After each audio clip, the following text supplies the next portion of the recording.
Good morning! Merry Christmas! Matagal nang nagmamaneho? Magwa 1 year na po. Okay, anong alam mong manihuin? Mga scooter lang po.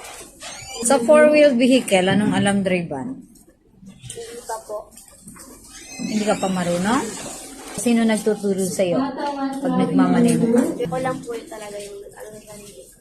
Ikaw lang. Walang nagturo sa'yo. Pero kasi ate, once na student permit holder ka, you should be accompanied by a licensed private person.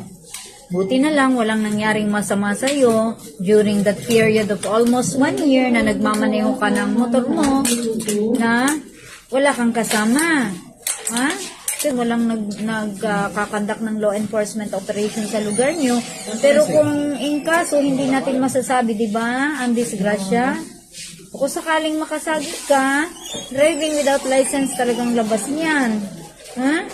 Mabuti na lang at malakas yung guardian angel mo. Kahit nga ngayon yung mga habal-habal drivers, inire-require na nga ng professional kasi nagka-crackdown na talaga tayo.